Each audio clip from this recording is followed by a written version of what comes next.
The newest of the new action cameras that you can get, the GoPro Hero 8 Black. Now, we've been talking about this for almost 2 weeks now, and I've used this darn thing almost every single day. And it's time to finally find out if this single camera is actually worth buying.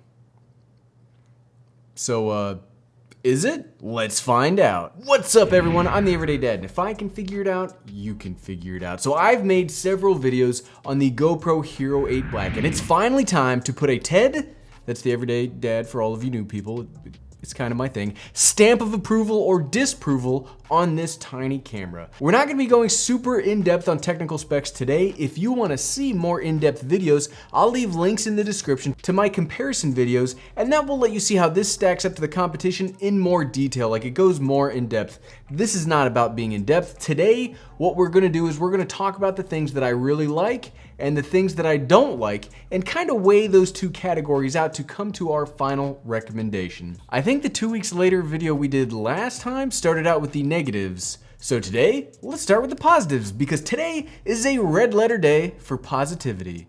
Did that rhyme? That didn't rhyme. First up, and the most impressive thing about the GoPro Hero 8 Black, just straight up, is the image quality, which is strange for me. Like, I don't normally I'm not somebody that prioritizes image quality on any camera, let alone tiny action cameras like this. I mean, I definitely don't ever even come close to making it important on action cameras. Heck, when I say like image quality, I give the qualifier decent image quality. However, I've got to give credit where it's due. The Hero 8 Black has fantastic, it just makes a fantastic image. The video is surprisingly sharp given the small sensor size and very small camera body. And not only is it sharp, I have to say that this is absolutely the best looking skin reproduction I think I've ever seen on an action camera. And I know that sounds weird, and maybe that's not something normally that you need to mention because I don't normally talk about color science, but generally when you use an action camera, brand immaterial, they sometimes, especially not in perfect lighting, they give skin like a waxy kind of look. And it frankly, it looks bad, but you're like, okay, it's an action camera, we'll give it that.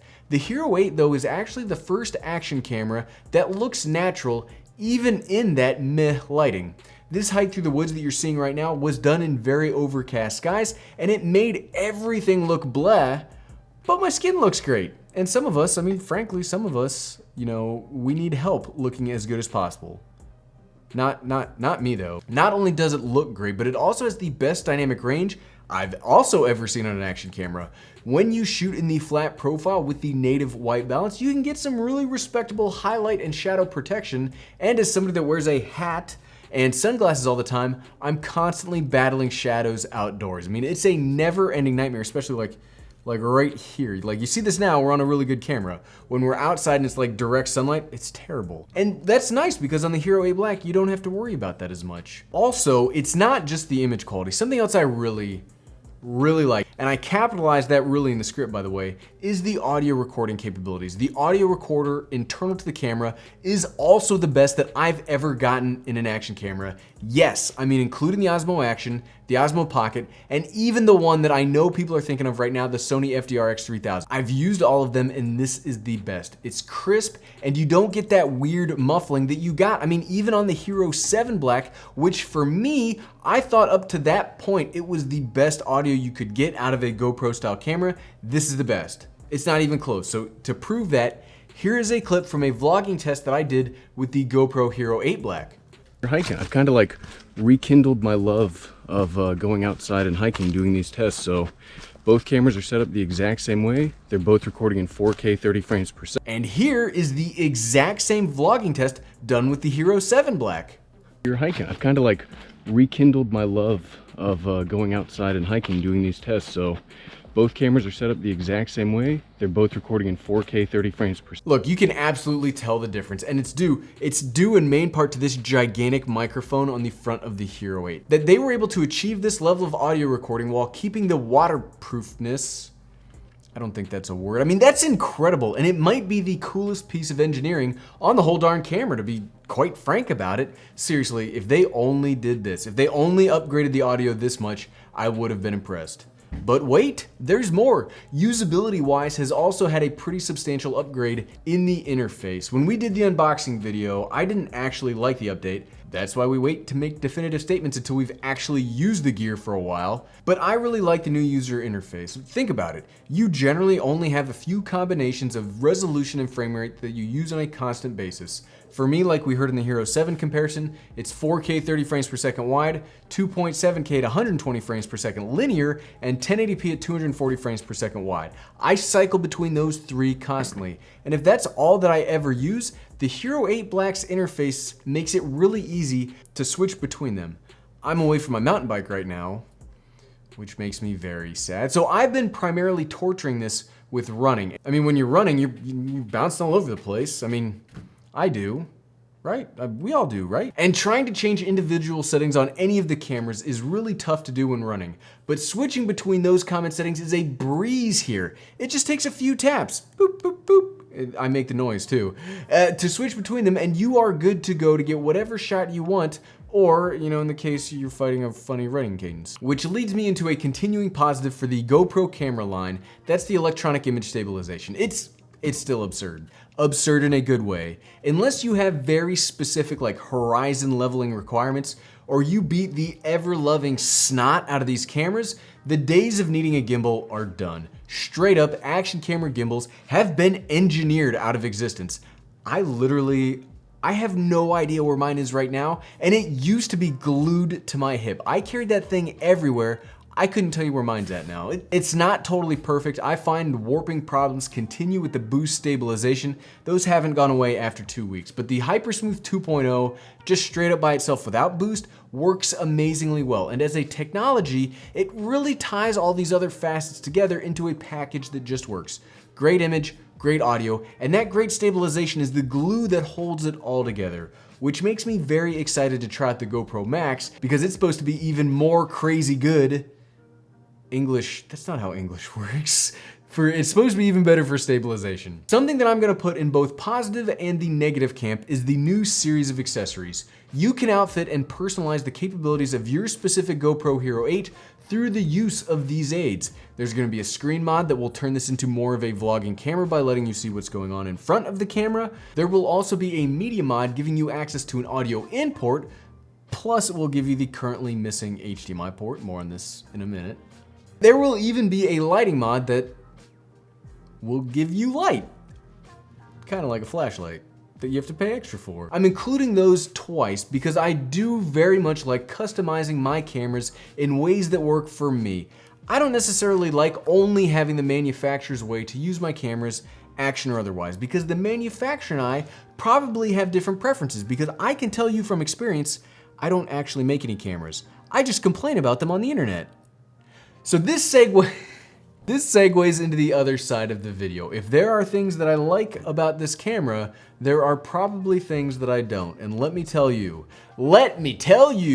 there are some things that I do not like about the GoPro Hero 8 Black. Let's start off with the continuation of the accessories discussion. While I do like that they exist, they are insanely expensive.